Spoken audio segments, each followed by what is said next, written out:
Good afternoon, everyone. Thank you for joining us. My name is Marissa Waterman, and I'm the Marketing Director here at the Academy. Today's webinar, titled Water Systems Under Threat, the Role of Cybersecurity in Safeguarding Supply. Our Executive Director, Dr. Daniel Uther, will serve as the moderator and will introduce our speaker today. During the presentation, you'll be able to submit a question by clicking on the Q&A icon on the bottom of your screen. We'll do our best to address each question at the end of the presentation. Before we get started, Dr. Uther would like to say a few words. Dan, how are you doing?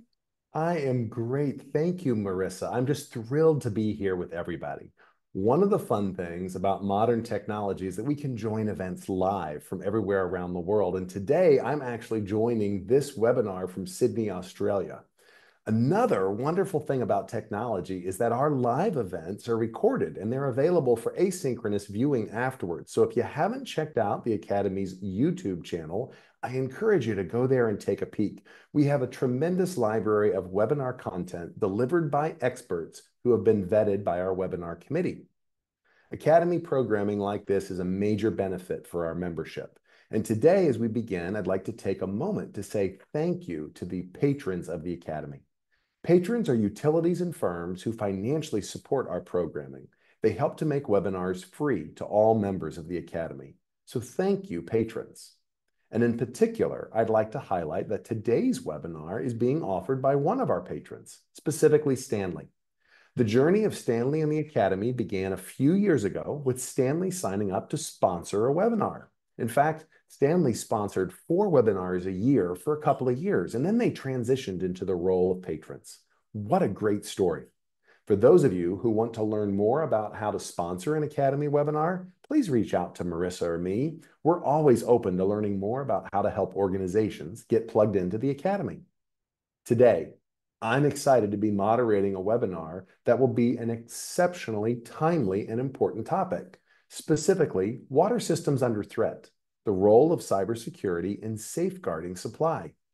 Today's presentation will be offered by Heath Jepson. He's a senior cybersecurity analyst at Stanley Consultants. And Heath's unique background includes service as a Marine, stints with FEMA and the United States Department of Agriculture, as well as serving as an information systems security officer for the United States Air Force. I'm really excited to hear what Heath has to say. Today's presentation will explore how water systems are a tempting target for hackers. We'll hear about topics such as ransomware, sleeper agents, logic bombs, cyber physical attacks, and insider threats. It's truly a pleasure to introduce Heath, and I know I'm always excited to learn new content from experts who are doing great work every day, day in and day out. As I was joking with Heath in the green room right before we just started, a lot of this sounds like alphabet soup to me. I was joking, E-I-E-I-O, so tongue in cheek. But seriously, these are vital topics that we all need to understand. We're already hearing some of these acronyms in the introduction that Heath provided that we've posted online. Understanding cybersecurity, understanding the threats to water systems, understanding the content that Heath is going to share with us today is going to be a great value for the members of the Academy.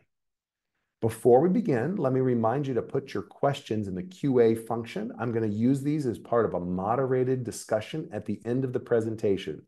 And Heath, my friend, thank you. The stage is yours. Thank you very much. First, a little bit about me. I appreciate the intro. I've got, who am I and why should you listen to me? I have over 20 years experience in IT and cybersecurity. Worked on top secret SCI networks for the United States Air Force supporting the B2 program. I was the ICS manager in Aviano, Italy for 3 years. I lived and breathed nothing but control systems, literally environmental management control, HVAC, electric, water, airfield lighting, fire alarms. Needless to say, I have lived and breathed controls for the last about 7 years. A little bit about OT. Today, we're going to talk a little bit about some of the different things in OT. What are the consequences of a successful attack? What exactly is OT? What are the differences between OT and IT? What challenges are specific to OT? What does the threat landscape look like?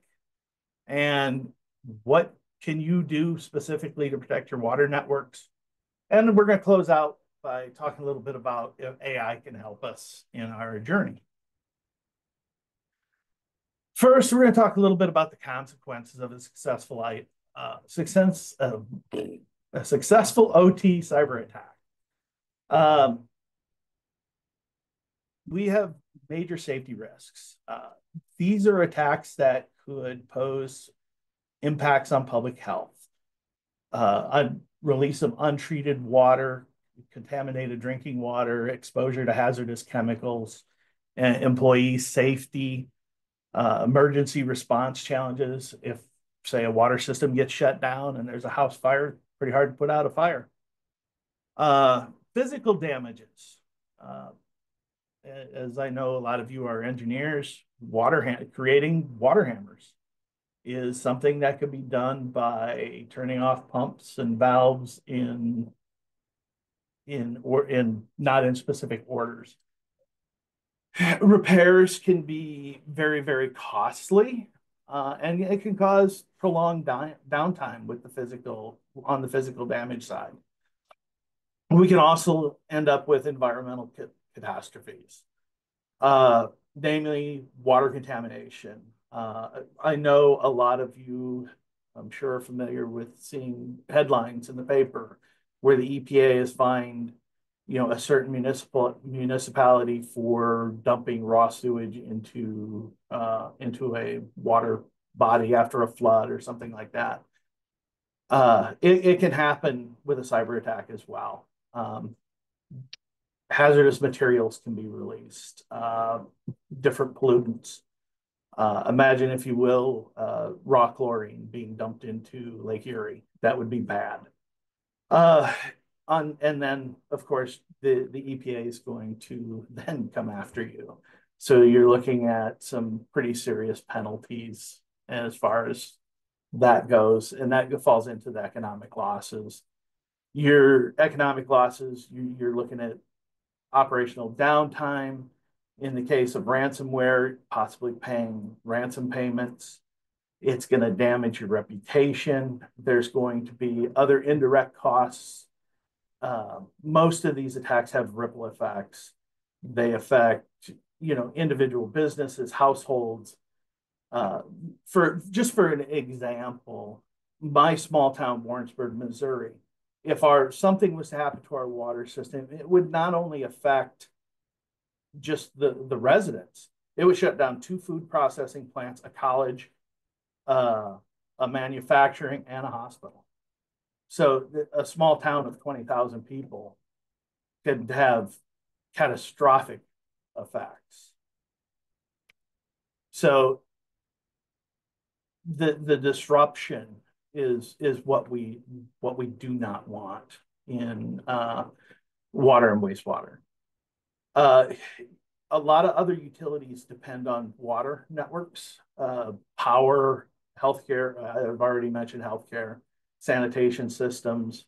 So it just cascades into more and more. Loss of public trust is big, and there can be severe political repercussions. We live in a democracy where people vote, and public outcry can be done. They will change leadership if things are not going the way they want. And then lastly, on some of the consequences, cascading failures. Touched on this a little bit earlier, but most water networks are also tightly linked with power and healthcare. So if you lose one, you're going to lose more. Supply chain disruptions as well. Water, you're going to break manufacturing processes, agriculture, food processing, like I mentioned with our city here. And here in Missouri, it's not such a big deal, but imagine Southern California if you had an attack on a pipeline, I'd say a pipeline out there, you could affect half the state. So it could have regional impacts as well. So with some of the impact or with some of the consequences out there, what you're probably wondering, what does he mean by OT and OT cybersecurity? The textbook definition of operational technology is OT encompasses the hardware and software that detects or causes changes in the physical processes through direct monitoring and control. OT systems are found in industries that require precise control of physical operations such as power generation, water treatment, chemical processing, and transportation systems. That's a mouthful. That's the textbook definition. Basically, an OT system is anything that touches a physical process, anything on a network that affects a physical process. These can include servers, switches. Yes, I know a lot of people consider those IT components, but for our discussion today, they are considered OT. What role does cybersecurity play in all this? The primary goal of cybersecurity is to ensure the integrity, availability, and safety, which is a little different than IT cybersecurity. IT cybersecurity is about confidentiality, integrity, availability. And OT, it's almost reversed. It's integrity and availability above confidentiality. How important is it? Many OT systems control processes that directly impact human safety, where IT is usually dealing only with data. OT systems can have a detrimental or a positive effect on human safety, whether it be good, clean drinking water, wastewater treatment systems that work correctly, or a robot that goes berserk in a manufacturing plant and hurts somebody. Those are all, that's all OT processes that could be disrupted. We're going to talk a little bit about the differences between OT and IT. I know I touched on a little bit about the difference as far as the availability being one of the last focuses of an IT network, where in OT it is definitely the first. So IT networks tend to be very, very standardized. You have servers, switches, computers, printers, you name it. Protecting the network is always the top goal in IT. It is always more important than the speed and performance of the network. Protecting the network is king. IT downtime and patching windows are kind of an accepted reality. We all know about Patch Tuesdays. We all have to reboot our computers all the time because of it. And in an IT network, most of your tech is refreshed every 3 to 5 years. We all get a new computer every 3 to 5 years. Servers are replaced. Usually 5 to 7 years on a server, but it's still relatively frequent. An OT network, no two OT networks are the same. Performance of the network is absolute king when it comes to OT. And downtime in an OT network is kind of a dirty word. It's not something anybody wants to talk about because downtime means loss of money. Maintenance windows can be on an OT network can be months, if not years apart. And a lot of OT networks, specifically water and wastewater, a lot of the tech's going to be in place for 10, 20, 25, 30 years. It can be there for a long, long time. And technology doesn't stop when you install it. So a wastewater system that was installed in the year 2000 could still be performing just fine today, but it is so vulnerable to attack now, we have to start looking at that. I'm going to use two former Big 8 schools to talk a little bit about and compare these networks. So the University of Missouri here in Columbia, Missouri, has about 30,000 people. Host city's got about 120,000 people in it. University of Colorado Boulder has about 30,000 people, and the population is about 120. They're very similar size schools, very similar size host cities. Their IT networks for these two schools are going to be almost identical. They're going to be very, very similar. You're going to have a specific number of servers, computers, the protection, it may be different companies, but it's going to look very similar. Now, on the OT water network, Columbia, Missouri is flat. It's plains. This water source is an underground aquifer. It's pumped to the surface. They've had 3 pumping stations, 3 reservoirs, 3 water towers. Now, Boulder is mountainous. You know, it's a very tight, compact town.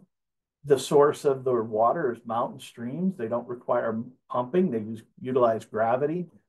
They have only 2 pumping stations, but they have 7 reservoirs.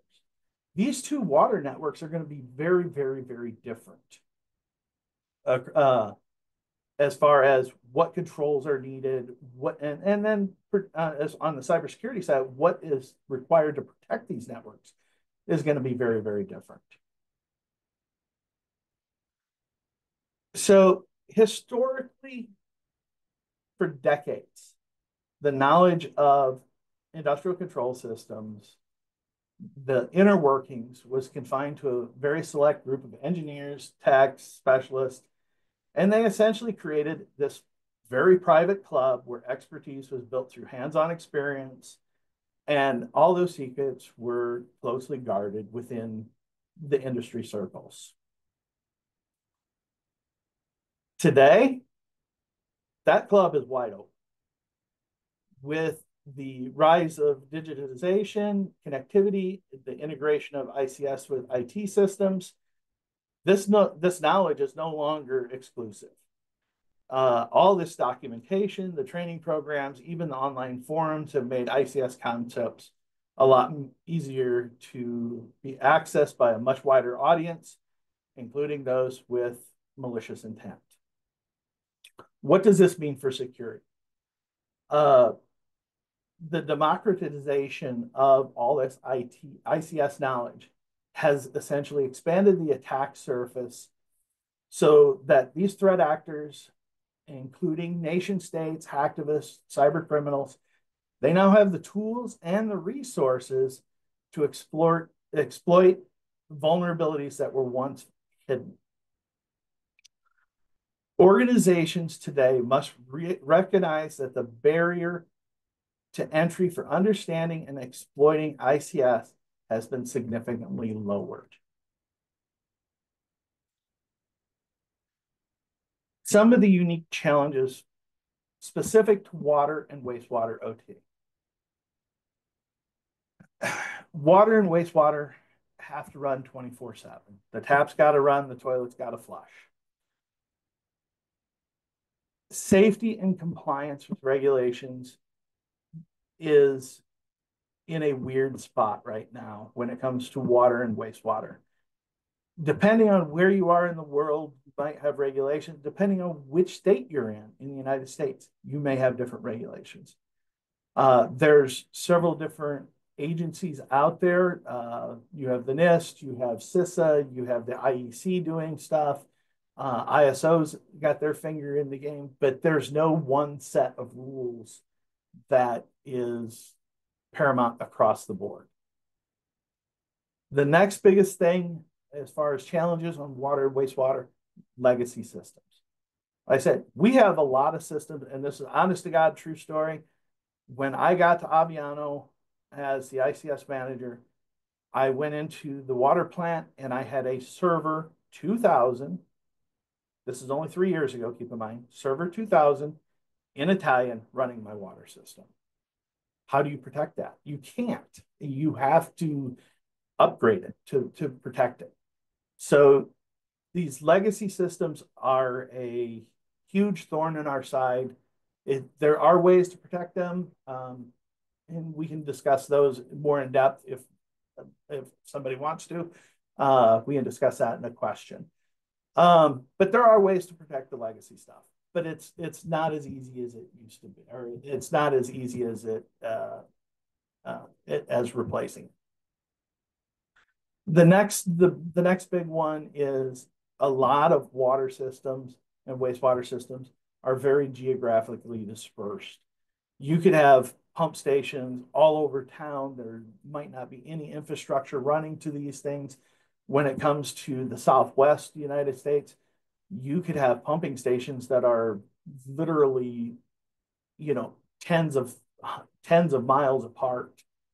The treatment plants, reservoirs, these could be, very far distances. So you have to figure out how you're going to get all this stuff connected and protect those connections. Resource constraints is the next big one.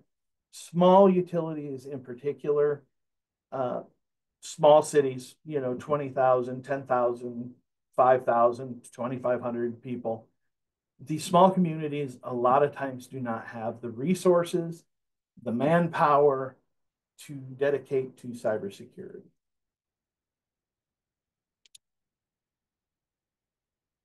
So we've talked a little bit about some of the challenges. I'm going to touch a little bit on what some of the threats are. By far, the biggest threats right now are probably nation states. And Russia, China, North Korea, and Iran are the four big ones.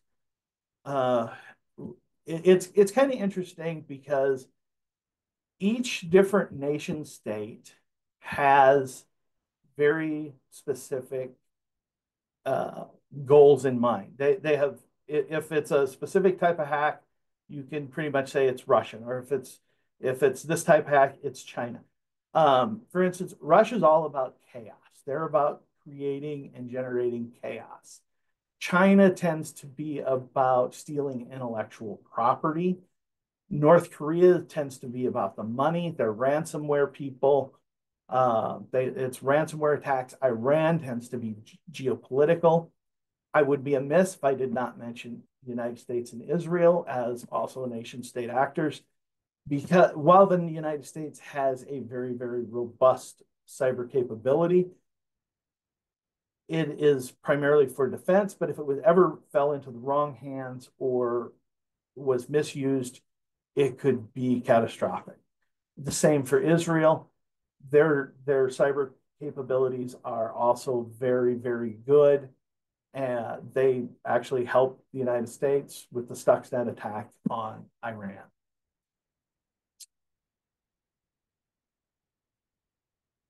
Some of the other groups out there operating, most of these are ransomware groups.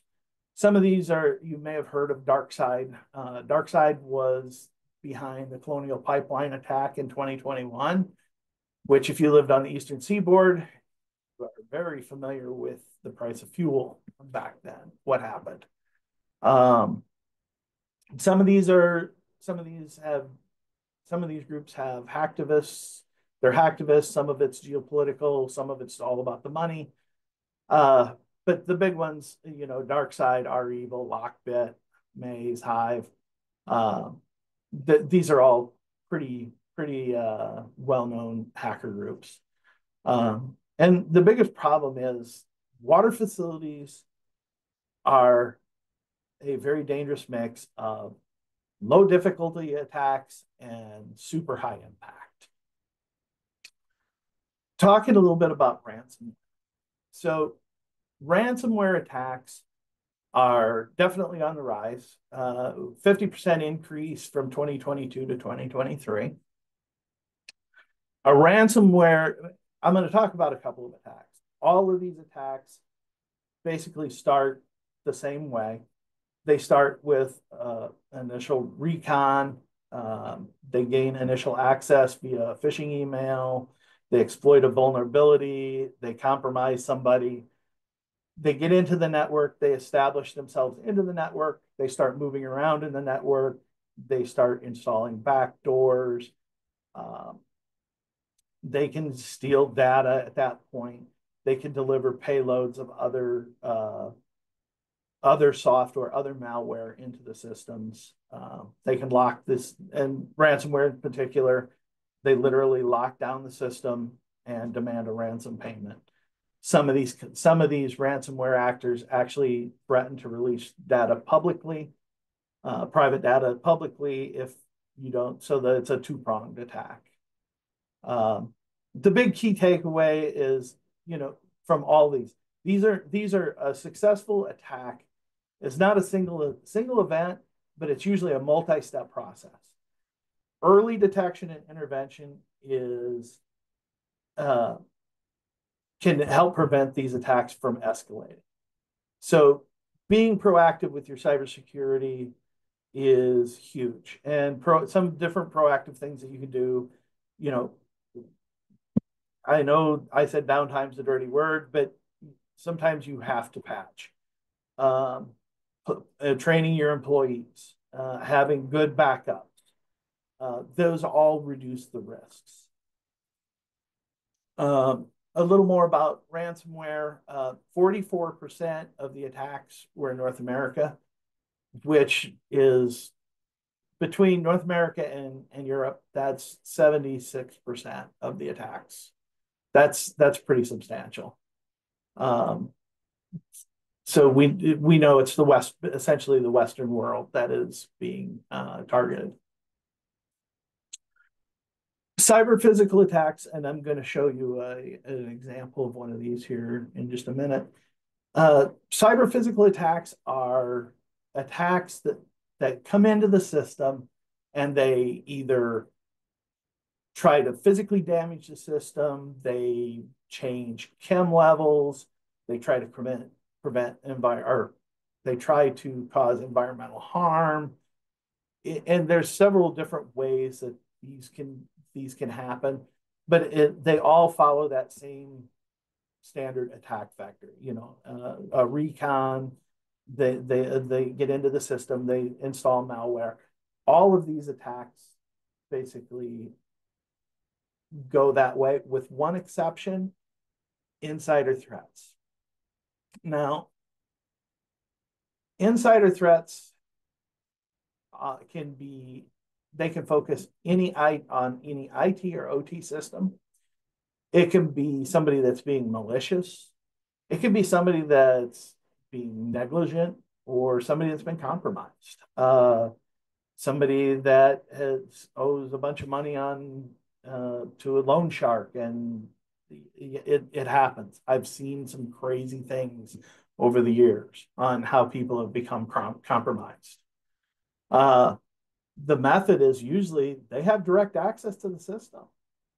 They misuse their privileges, and sometimes it's just an honest mistake, but it's still a threat.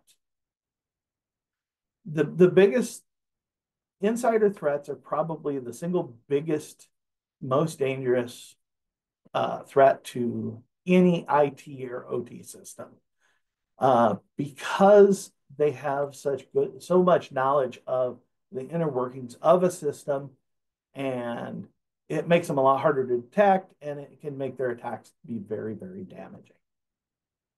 I'm going to talk a little bit about some very specific attacks. Oldsmar, Florida. This was a water treatment facility. The attacker managed to get into the system using outdated remote access software, and attempted to increase the sodium hydroxide levels to dangerous levels.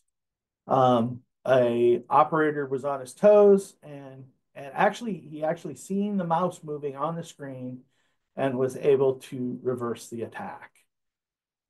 So this kind of highlights why you want to make sure that you don't have any old remote access software on your systems.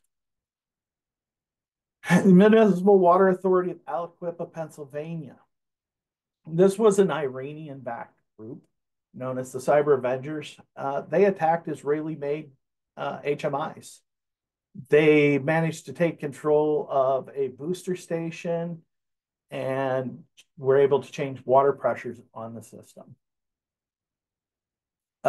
This attack, also these HMIs were sitting directly on the internet. So this one happened just a few days ago, and I just added it to my slideshow here. So this is Abernathy, Muleshoe, and Hale Center, Texas. And I'm sure somebody's thinking, oh, we're just a small town. This will never happen to us. The biggest city here is 5,000 people. A Russian-backed cyber group known as Cyber Army of Russia Reborn attacked the SCADA system. This is actual video of the attack that was posted on Telegram. And anybody that's familiar with a SCADA system knows you don't want somebody just randomly clicking around and flipping pumps on and off. And yeah, it was bad. They did manage to overflow one of the water tanks for the system. This is this attack was very, very, very, very scary.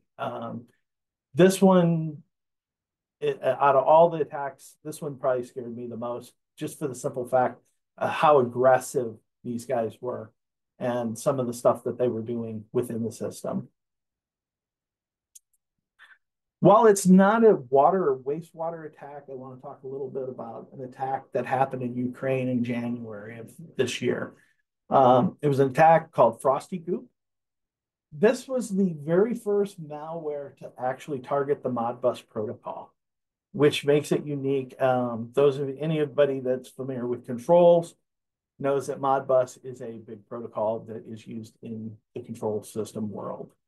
What the Russian attackers were able to do, they were able to take control of ENCO controllers. They downgraded the firmware to a version that no longer tracked the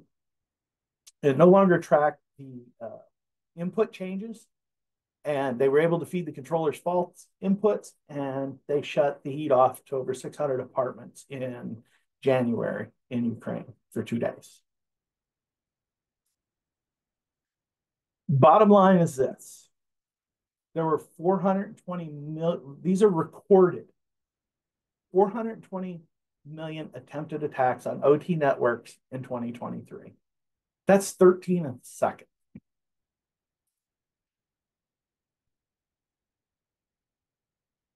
Clarity's Team 82 did a survey.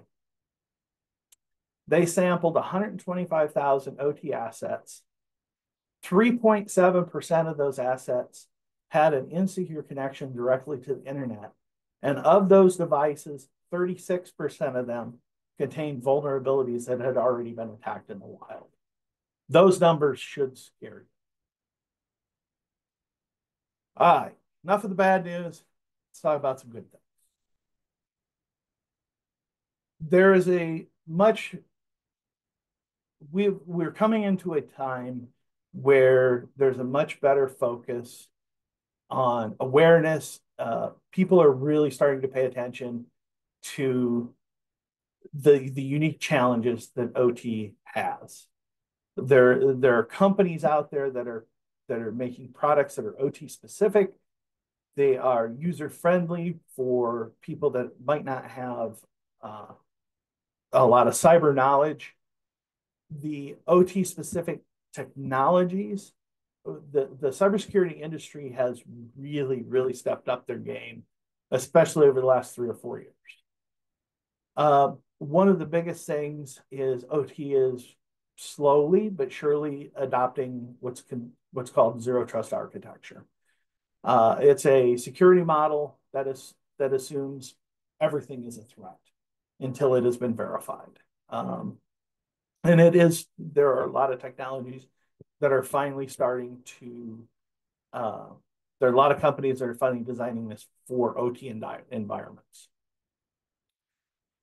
The increased use of artificial intelligence and machine learning is huge in the OT space.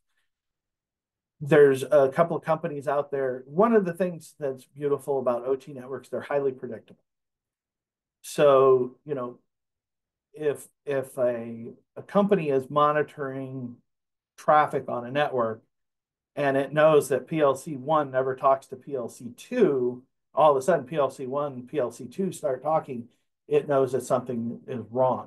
That's where AI comes in, and it's absolutely brilliant. It works well, and it's a very good way to proactively protect your systems. The bad news on that, it's expensive. There is getting to be a lot more international cooperation and international information sharing about the threats and the ways that we are combating the OT security threats. And I know I talked a little bit about some of the standards and regulations being all over the place. They are getting better. They are getting better. It's still kind of the wild, wild west out there, but I think a lot of these regulatory bodies need to get together and go, okay, this is what we're going to do. And that hasn't happened yet. So how do you start securing a network? What do you got to do to secure your network? Number one, you got to do an audit. You got to know what you have. You need to know everything that is on your network. If it's connected, if it's a serial connection, if it's an IP connection, you need to know all of these pieces of information. You need to identify what's critical. You need to identify what vulnerabilities are on your network. Is it outdated software? Is it unpatched? Is it a connection directly to the internet? And then you have somebody like me evaluate the threats. Which one of these threats are the most dangerous? Are we susceptible to ransomware, or insider threats, or a nation state? Which one of these threats is the worst? You need to assess the impact. If this happened, how bad would it be? Audits, and it's in red down there, audits should always be conducted at least once a year by a trusted independent OT cybersecurity professional. And the reason I say this is people tend to have rose-colored glasses when it comes to auditing their own systems. Once you have an audit done, it's time for the lockdown. Physical security is still physical security. You still need to put things behind locks and doors and ensure that access to these critical systems are restricted and monitored. What that looks like could be different for each and every implementation in a system. You need to integrate physical and cybersecurity together. Surveillance, access controls, and your cybersecurity all need to work together. Your network security, IT and OT networks should never touch each other. They should be segmented in a way that reduce cyber threats from spreading from IT to OT or from OT to IT. It's very important. The use of good firewalls and gateways. Deploy those industrial firewalls. The unidirectional gateways, a lot of people call them waterfall gateways. Utilize good, secure remote access solutions. I've been in systems and seen where they're using consumer grade remote access tools on enterprise systems. That is a big no-no. That is bad. Zero trust architecture. We need to, as an industry, we need to move to implement zero trust. This stops the threats that could already be in the network. We need to segment these networks down into little bitty zones to limit lateral access within the networks. We need to utilize strong authentication. Every system, IT or OT, should all utilize multi-factor authentication. What solution depends on the system, what works for that system. Remote access definitely has to have multi-faction. And we in OT, we need to start utilizing an IT concept called least privilege principle. And essentially what that is we need to make sure that users and systems have the smallest amount of access they need to actually do their job. If they can do job 1, 2, and 3, they have too much access if they're only required to do job 1. The new normal. The new normal needs to look like this. There needs to be training, and lots of security awareness training for everybody that touches an OT system. This is something that that hasn't happened in the past, but it needs to start happening. We need to start deploying OT specific security tools to these systems. There are several companies out there that make OT specific intrusion detection systems. There are companies out there that are producing OT specific endpoint security. A lot of people think of endpoint security, and it's kind of a newer term. It's antivirus, but for it's gotten to be more robust. So they've switched the name to endpoint security. Everybody should have a good incident response plan with a playbook. They need to do drills, and like I said, yearly audits. Yearly audits by independent auditors are super important. I'm going to close out tonight talking just a little, or today, talking just a little bit about AI. Now, the good, there's, like I said, there's some really good things for enhanced threat detection and response. You can automate a lot of security tasks. Anybody that's ever went through computer logs can tell you it's enough to make you want to dig an eyeball out with a spoon. It's really miserable. The bad part of AI, we're already becoming too over reliant.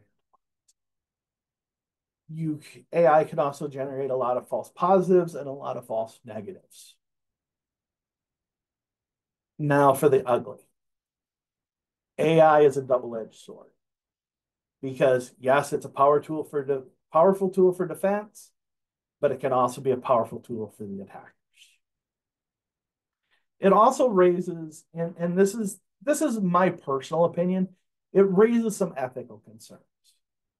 If you're utilizing AI to protect a system and the AI fails and you are attacked and it does damage, who is responsible? Who is accountable for that? Is it the AI manufacturer? Is it the CIO? Where does the buck stop? And that bothers me a little bit when it comes to AI. There are a handful of good do-it-yourself resources out there available. CISA has documentation, training, tools. I believe they offer grants. They're really good for basic security for smaller systems, and it's 100% free. Anybody with basic IT skills should be able to follow CISA's stuff. If you don't have basic IT skills, it could be a little complicated. The NIST, National Institute for Standards and Technology, is hands down the gold standard for cybersecurity nationwide. It's free, and I will say this, some controls outlined within the NIST can be even hard for somebody to understand, such as myself. It's written like stereo instructions. The ISA IEC 62443 is also available out there. It's standards documentation. They offer training. They offer a certification program, but it's expensive. Uh, a lot of times, software and hardware vendors have some very good resources for you guys to read and learn. And the ISO 27000 series standards are also out there and available. Some final thoughts. As the barrier for understanding and exploiting industrial control systems continues to lower, the stakes organizations managing critical the stakes for organizations I cannot talk today. The stakes for organizations managing critical infrastructure have never been higher. The convergence of IT and OT combined with growing accessibility of ICS knowledge has created an environment where even those with minimal technical expertise can then identify and exploit vulnerabilities. This reality demands immediate and proactive action. Organizations must pivot from reactive approaches to building robust, forward-looking defenses. Questions?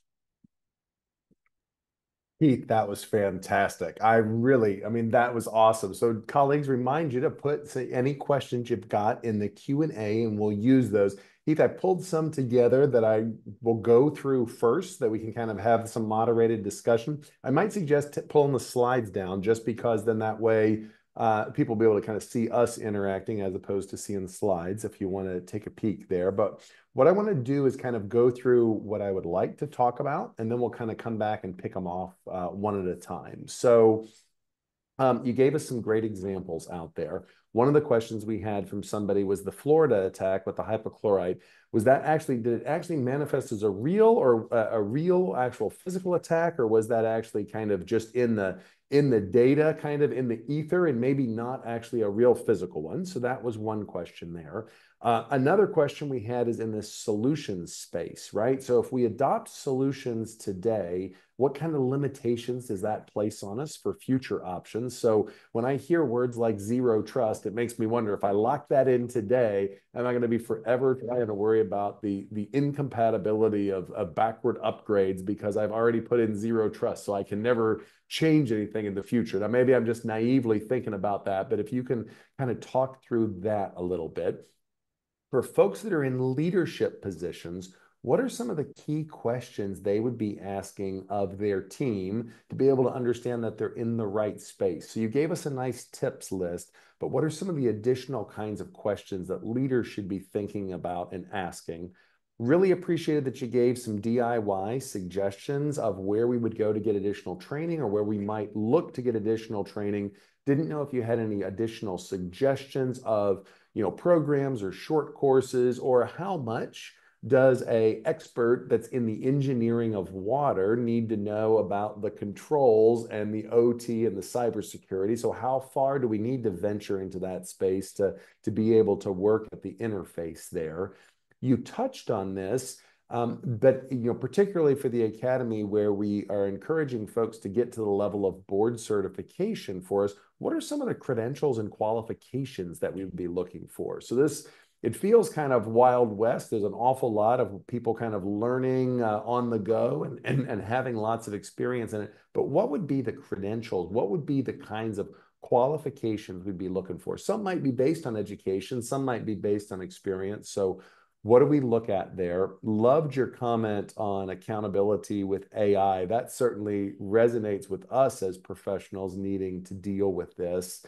And so when we think about that whole idea of accountability, one of the questions we've got is, the background checks, the checking into the human capital, and how secure is the human capital, which has access to, the digital capital and that interface. And then we'll conclude with some question in the space about speaking to our emerging professionals, right? Our younger members, our students, how do they get into this kind of space? Or if somebody's looking to retool into a second area, how do they get into this space? So that's the kind of stuff that we'll go through. I'll go back up to the kind of the top of the list. So there was a comment here, this Florida attack, and was that actually, did it actually manifest as a real thing, or was it in the digital space? So if you can talk to that one a little bit.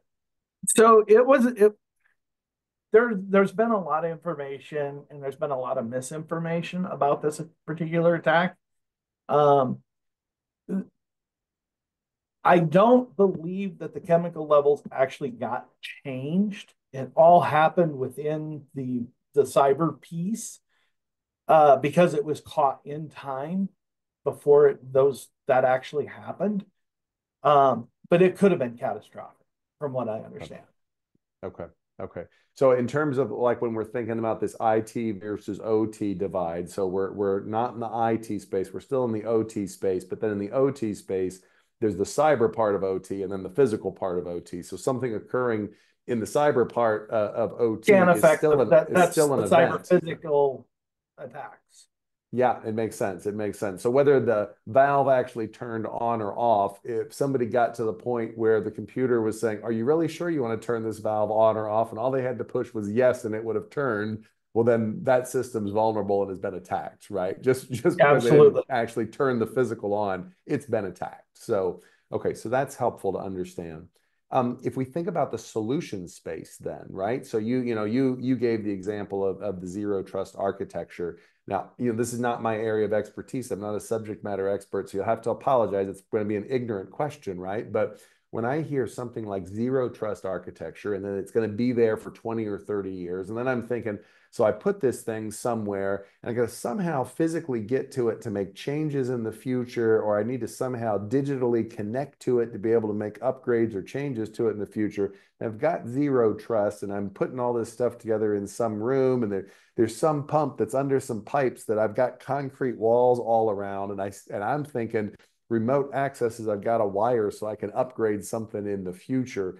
What exactly does this zero trust mean? And what's that going to mean for us being able to do future upgrades on, that pump that's been set, that's going to sit there for the next 30 years, or that valve that's going to be, locked in this room for the next 20 or 30 years?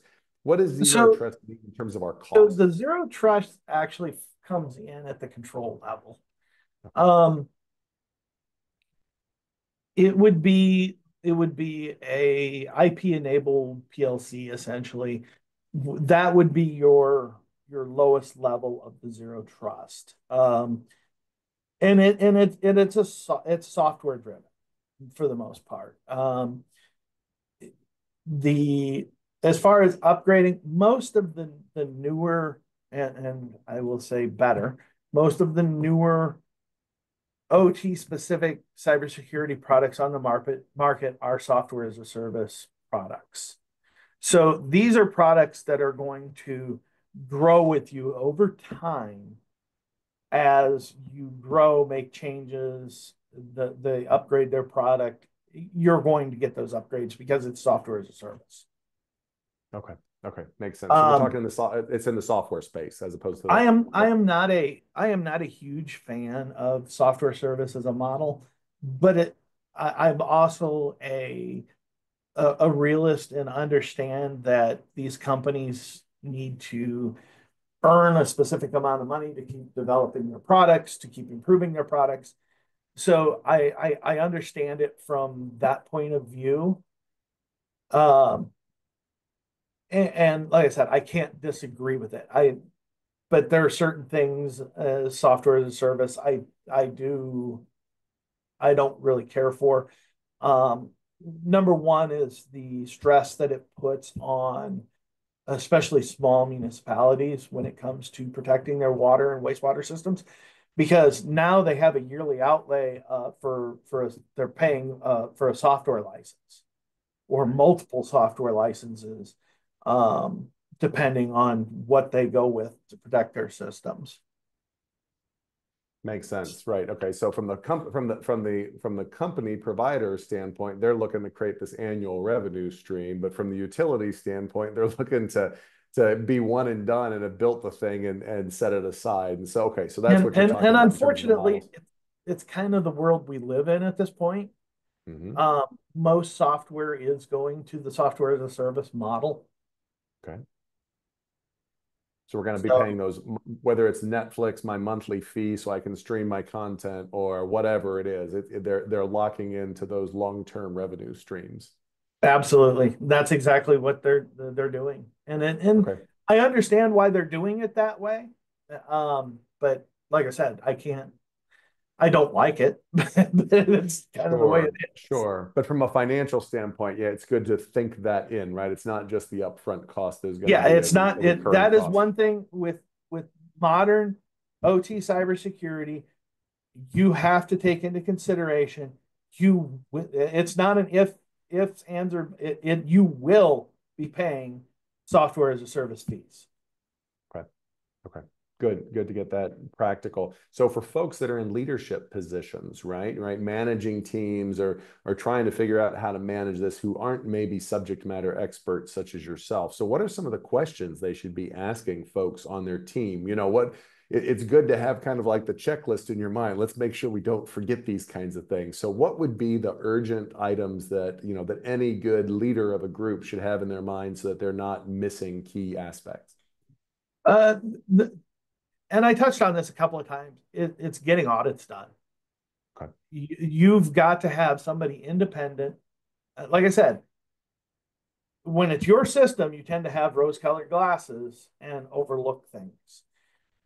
The audits are instrumental in figuring out where you are, where you're going, um, what you need to do to ensure that you are secure.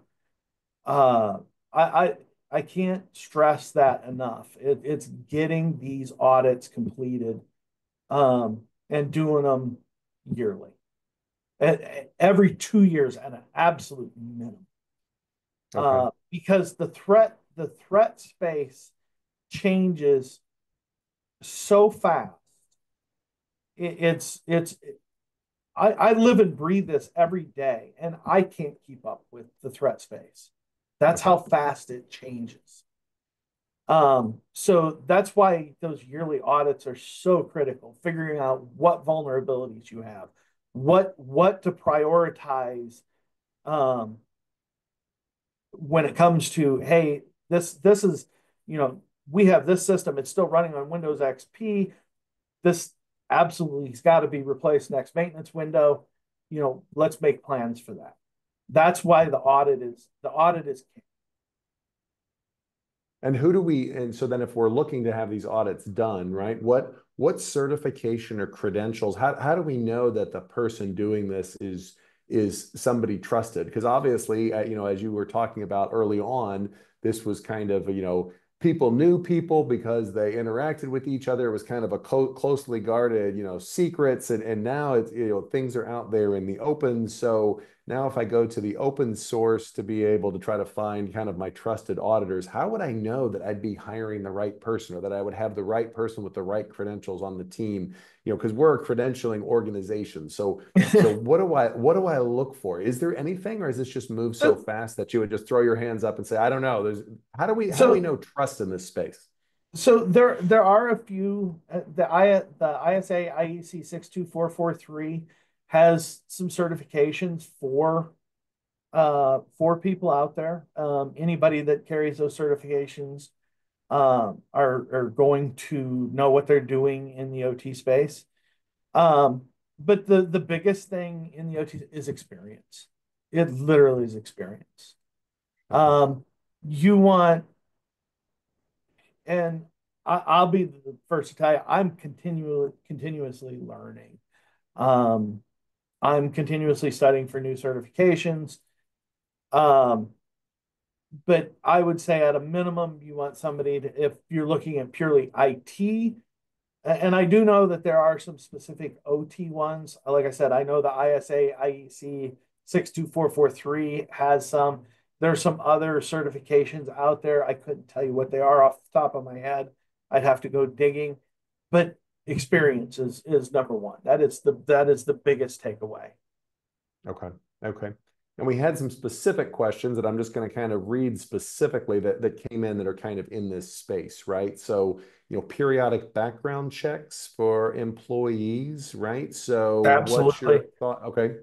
Everybody, some with access to Anybody the that has segregated direct or access, okay. anybody that has direct access, um, to, I mean, we're talking about critical infrastructure. And Okay. a lot of times, and this is going to fall back onto the lack of resources that a lot of times smaller municipalities just don't have access to. Background checks are not cheap. Um, Right. you know, it comes down to the see something, say something. If you see somebody Okay. acting strange, say something to somebody. Um, but yes, I would highly recommend, periodic background checks. If Okay. somebody's acting strange, say something. If they're, you know, insider threats are by far the biggest risk out there. And a lot of Okay. times it can be an honest mistake. It can Sure. cause huge amounts of damage. Right. No, But we get that side from the operator standpoint. Yeah, that can make so it as a defense against this, right? As a defense against the cyber, right? Do we just switch everything over to fully manual and just have people walking around regularly, swapping things back and forth? I mean, how do we balance that? Like, or if we run into a legacy system that we're worried about, do you see people balancing the switch it over to fully manual because we don't have the funding to be able to make the upgrade, or we can't make the upgrade? What's been some of your experience with that? so one of the things that the attack that just happened down in Texas, that attack, they actually put everything back into manual. That's how they ran their water system until they got the attack under control. American Water was just hacked. I'm sure you guys seen that in the news. They basically lost their IT side. It did not affect their OT side at all, any of their OT stuff. Um, it's going to depend on the attack and what it's affected. So, like I said, I use those two examples to one, it affected the direct OT network, and the other one, it was just on the IT side and didn't affect any of the OT stuff. Okay. It Okay. affected billing. Pretty important section, but It's kind of important if you're running a business. well, kind of important. So one of the questions that we've got kind of goes along this line, right? Segmentation of the industry, right? So this part's responsible for billing, or this part's responsible for this operation, or right. So when you think about segmentation of network, segmentation of responsibility, pros and cons of that, I mean, does that make more people in charge, and so therefore you have to worry about that everybody did it right, and it's kind of like the weakest link in the chain is what you worry about? Or is segmentation and disaggregation, is that beneficial? What's your views on those kinds So of segmentation, it's absolutely imperative that the OT network be kept separate from the IT network. okay. And I know that there's no such thing as an air gap network anymore. Okay. It doesn't exist. Um, the there are tools available, unidirectional gateways. I talked a little bit about them. Waterfall gateways um, will allow data to travel one way but not the other within Okay. a network. That's so. Say your city manager wants to see how many gallons of water you're pumping a day. You can send him that information uh, through one of these waterfall devices. So, but it's absolutely imperative when it comes to, and this is where the resources once again come in, and they are, for a lack of better word, lacking. A lot of times on some of these water systems, even especially small towns, your your your small town's IT is ran by, the town IT guy. He knows, their that town's little server and their stuff. But the guy running the water plant, that's Bob. Right. Right. Bob knows the water plant. Right. And when I was talking a little bit, and this brings up another point, when I was talking about some of the products that are OT specific and how these products need to be made, these products need to be made for Bob. Right. The when you're me as a And cybersecurity there's 10,000 of professional. those Bobs out there. Oh, and nothing against Bob. Bob knows his stuff when it comes to the Right. water system. Right. But me as a cybersecurity professional, when I'm talking to these stakeholders, I Mm-hmm. need to talk to Bob, not an Right. engineer, not another side. I need to talk to Bob. I need to Mm-hmm. tailor everything to what his knowledge is and how his Mm. works. And that's one place that I think that as cybersecurity professionals, we need to do a much better job at talking to the stakeholders themselves. Um, I had to sit through and I won't mention any names, but I had to sit through a demo with a very prominent cybersecurity company here a few months ago. And it was the biggest thing was the demo was aimed at a security operations center team, Oh, not at water systems engineer, the plant operator that was right. actually in the meeting. And you could actually sense the blank stares through Sure. Teams. That's how bad it was. And I I take that as a cybersecurity professional. I took that personally because we need to do a better job at knowing who our audience is. Sure. And historically, we are not very good, and we need to That's a get good better.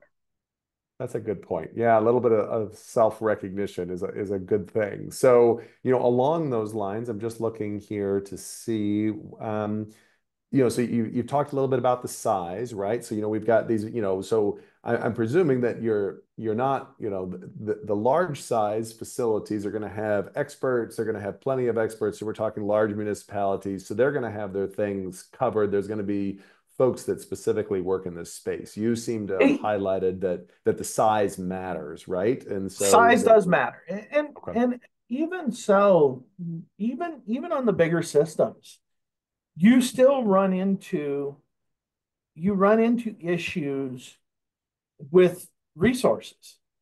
Um, because a lot of times, even the bigger water systems, you might only have one guy. This is one of the ways that I really like AI is because AI can help with reading those logs and looking for the anomalous traffic, and it really helps.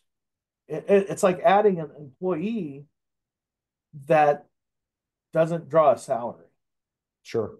and it's an assistant to the guy that's actually in charge of the systems.